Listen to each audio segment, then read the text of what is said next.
Hey everyone, and welcome back to this week's episode of the Weekly Wrap-Up. I'm Hayes Brubaker. And I'm Jessica Lee. On today's show, you'll be joining us in our new conversation about the biggest news headlines of this week. Yep. There was yet another, we're just going to jump right in. There was yet another assassination attempt on President Donald Trump, or former President Donald Trump. Ryan Routh, I think is how you say his last name, Routh or Roth? Or Ruth. A 58-year-old man was arrested Sunday afternoon after a Secret Service agent spotted a firearm sticking through a chain link fence on Trump's West Palm Beach golf course. That's crazy. Yeah, did you hear about it? Of course I did, but you know what I thought was crazy is that I didn't hear about it until like days after. Oh, I really? feel like these assassination attempts are becoming so more common, this whatever threat to democracy, that like the news is not covering it as much. Yeah. I think that's one of the issues with this whole threat to democracy thing that they're pushing. It's causing so much division in people that it's leading like extremists like this guy, Mr. Ryan, to do these like these crazy acts. Like this is not something that should be happening that often. And I don't know if it's because of like the incompetency of like the current Secret Service or something, or if it's just these are more common than they used to be. I don't know. Speaking of this divide, like there was also a bomb threat that came out. Did you hear about that? I did not hear about a bomb threat. Yeah, but I guess it was fake. It wasn't real. Okay. But I also heard that more conservative outlets were talking about that instead. Oh, I see. And there wasn't really much on like broadcast news or whatever, but I think it was crazy. That is crazy.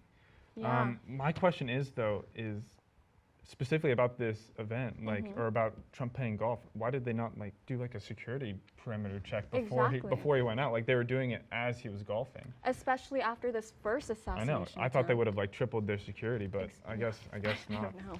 But moving on into some different news. You want to take over? Yeah. The story? So all of our reporters have been talking about Diddy for this whole week. Yes. Lots of Diddy stories. You're unaware, earlier this week he was arrested for sex trafficking and racketeering. And racketeering, I learned, is like a fancy word for fraud. Yes. And I know there's other charges too, but those are the big two. And he also denied it. He pleaded not guilty. Pleaded not guilty, yeah. Well. So my big question is, Yes. do you think he's guilty? Of course I think he's guilty. I agree. The only reason I think that he has not been charged up until this point is that he's like a very wealthy and like well-known individual, so they usually get a little bit of special treatment, unfortunately. But do you want me to read off a list of all his crimes? They're kind of rough, but I'll go for it. So here we go. Sex trafficking, forced labor, interstate transportation for the purpose of prostitution, drug offense, such as the possession of narcotics, kidnapping, arson, bribery, and the obstruction of justice. Arson? Arson. I didn't hear about arson. Yeah. I want to go specifically into what everybody's talking about. The 1,000 bottles of baby oil. Oh, yes. And these freak offs. Yeah, yeah. I know it's a sensitive topic, but I think it's too much. Like people are like, oh yeah, I didn't expect him to be, but like honestly, again, he has money, he has power. Why wouldn't he take advantage of it? He's human, but no, I'm not. Yes. He's very wrong for doing this. Yes, he is.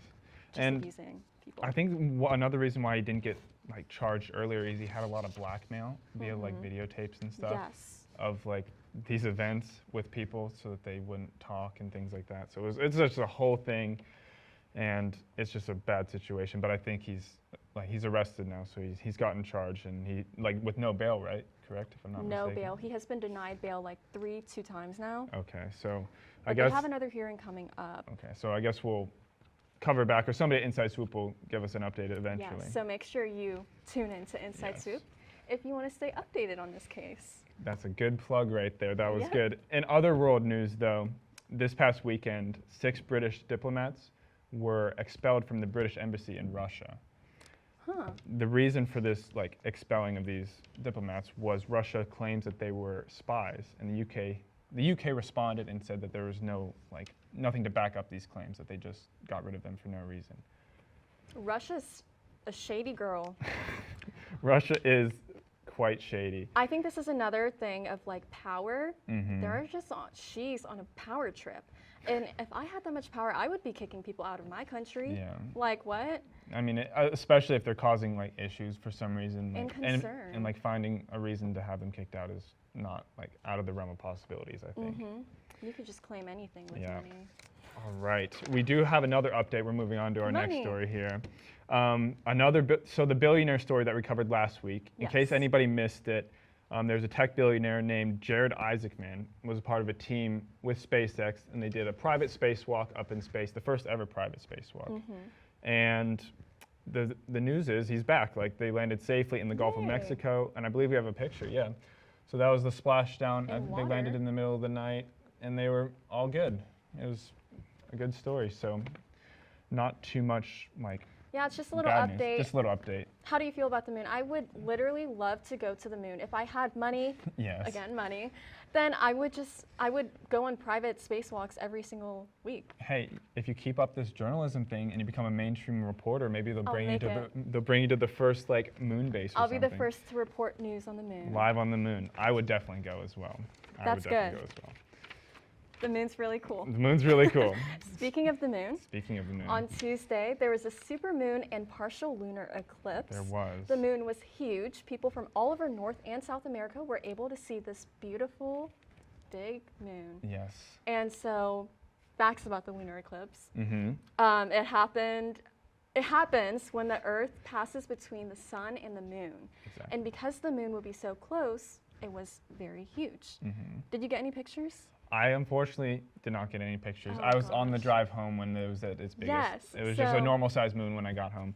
But I didn't notice like the actual partial lunar eclipse part. I just saw the moon being huge. I don't know if it was later on in the evening or what. I don't know, but I was texting a few people and they told me that when they looked up hours later, after I told them to, they couldn't see it. They just saw a normal moon. A normal moon. So I don't know. Maybe it's like at a particular time of the night.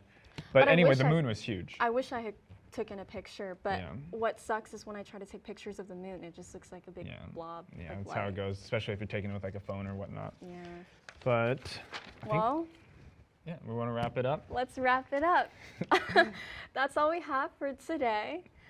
Make sure you check out Inside Swoop on Facebook and Instagram to find more details about the stories that we covered from our amazing team members. And thank you for tuning in to this episode of the Weekly Wrap Up. I'm Hayes Brubaker. And I'm Jessica Lee. And we'll see you next week.